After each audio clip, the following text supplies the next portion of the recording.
This is a really interesting position I ran across in one of my tactics sessions using the chess-based web tactics app. I got this position and I was told that the difficulty was a 2341, so it's going to be a good challenging position, and it's white to play and win. Now, this is a tactics session, and I'm using the tactics web app, so I began to think tactically, understandably. I noticed, of course, that the g-pawn here is threatening to queen, and very quickly, of course, that I can't do anything about it yet. But that's going to be the key to the solution. Fair enough. If I were to promote it immediately, just to illustrate, for example, do this, take, king here, this pawn is going to fall. I'm going to play king h7 to get rid of your knight, grab the pawn, game over. Well, let's just say game over, nobody's winning. So this is obviously has to be prepared. Then I began to analyze the different other lines. For example, I noticed that after knight d5, the bishop can't take the knight because the pawn endgame is completely lost. Bishop takes, so forth, play here. And black is going to be constrained to playing king g8, king h7, king g8, king h7, etc. because you can't do anything. If you try to capture h6, the pawn will queen, so this pawn is a goner, game over. Okay. All of this was easy to see and pretty quick. It's trying to actually get beyond those little ideas that started to prove really challenging. I saw knight d5 and I thought, okay, let's calculate knight d5. King f7, fair enough. Since we can't take the knight, we're going to move the king to f7 to prevent you from queening. And then what? Could play king d6, follow up. But what does this accomplish? Now, black could, of course, commit suicide here, a harakiri, on the chessboard with knight king g8. And after knight f6, it's just lost. You come out, we queen, hallelujah. But this is wishful thinking. And knight e7 isn't going to do anything either. I'll just play king h7 or king, and that's it. And then what? You're going to have a problem with this pawn here, because if, for example, I were to play here, then I haven't really accomplished anything. I can take here, do this, sacrifice, and I'm just very happy. Black is home safe. So yeah, this isn't going anywhere. And then I began to try to think of different approaches. Maybe it's a move order thing. So I'll play king d6 instead. I'll play king d6, bishop f7. Couldn't see anything. I mean, I just began there looking at different moves back and forth. Nothing. And I began to get a little frustrated and a bit stubborn.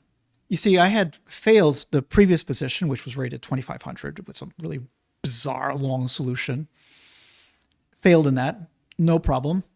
It's part of the whole process. But I was determined, because this is a simple position overall, it doesn't have thousands of pieces with ridiculous lines going left and right, I should be able to solve this. I mean, come on. So, okay, let's look at this a little bit deeper. I quickly realized that this whole idea of just calculating moves, white moves, black moves, white moves, black moves, was getting me nowhere. And I dumped my whole, let's say, process of analyzing using standard tactical linear calculations, which is how I would approach a tactical position, and decided to approach this from a conceptual point of view, which is usually reserved for endgames, okay, but this was given to me in a tactics session, so I was looking for a tactical solution.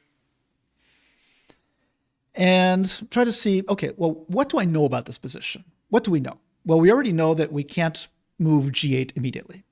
And we already know that the knight cannot be captured for the bishop because the pawn endgame is lost for black. These are important elements. Looking at it a little deeper, we begin to notice something else. The knight on e7 is untouchable. The knight on e7 is the Rock of Gibraltar. It's Fort Knox all by himself. Now, obviously, we can't take it because because after, let's say, let's just play a waiting move, king c6. After I take,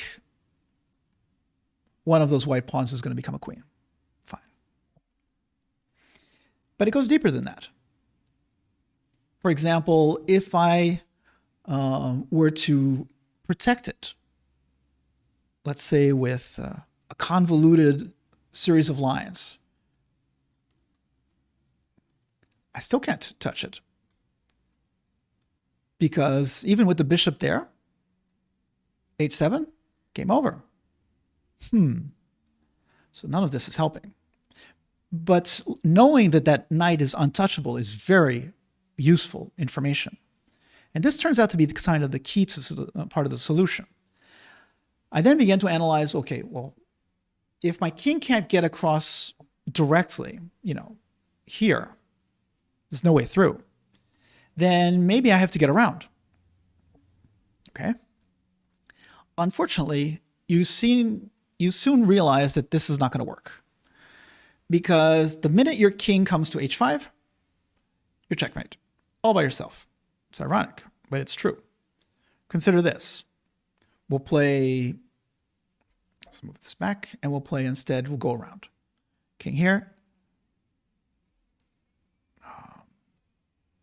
Bishop f7, king here, here. And we welcome you to come to h5. Oops. Now, of course, white isn't going to self-mate himself, but it's important to realize that because of that pawn on g5, covering this square, it's actually a key to the puzzle. It's a key to black's defense. This is really important. Okay. So if that's not going to work, then we need to somehow force black's hand to get rid of that g-pawn or move the g-pawn away. Right now, the king is in a perfect position to protect the g-pawn. If we can get rid of that g-pawn, it'll be a lot easier to win this position. So the solution turns out to be a combination of all of these things. Now, if you'd like to try to analyze this position on your own with those little hints and tidbits I've given you, put the video on pause now and try to work it out on your own. But otherwise, let's go to the solution, which was really interesting and why I'm sharing it. It was this process of having to mix conceptual thinking with linear calculation that kind of tickled me. So it's actually knight d5 check, okay? And black has to play, of course, king f7. We're not going to play king d6 because we know that's going nowhere. And we have a second problem. If we come to d6, I didn't bring this up at first.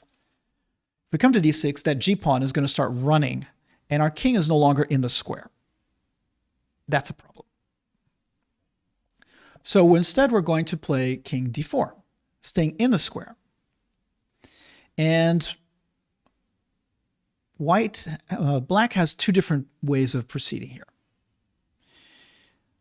Black can play a waiting move like bishop a2. We already know that he can't play king g8. And he can't take on d5. If that happens, then white is going to play king e5. And now it's game over. Because we still know that the bishop can't take the knight. Nothing has changed. But more importantly, now if you play g4, it's not going to be a big issue because now we're going to play knight f6 and you cannot stop the pawn. You're just trapped. So the pawn is going to queen, game over. So black is going to play something different than bishop a2 because we know that doesn't work because of king e5.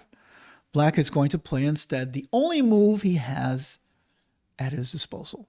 He can't play bishop c4, can't play bishop takes. King e6 is obviously not going to work because we have that pawn that's going to queen. G4 is the only move. So what do? This is where the little information from before comes into play. The move to win here with white is, and I saw this instantly, to be fair, but only I saw it instantly because I'd already worked out those little kinks, those little details about this position. Knight e7. It's a beautiful move. You literally plant your knight back on the square where it's undefended but untouchable. The king is trapped here because the king obviously can't come to g8, but the worst part of it is that the king can't do anything. If you come over here, now I'm going to come after you. And you're kind of trapped. You can't come to g6 because of the knight. You can't come to g5 to try to protect your g-pawn, because if you do that, h7. And as a result, that g-pawn is a goner. The bishop can't cover it because the bishop is required to stay there to protect g8. And we're going to come and pick up that g-pawn and win the game. And that's the solution. I really enjoyed this position. It caught me off guard. I didn't know what to do about it. And I was quite pleased to be able to solve it this way. And I hope that you were able to get something from this video and the solution as well, and learn something from it. In any case, thank you for joining me. Happy chess and good mates.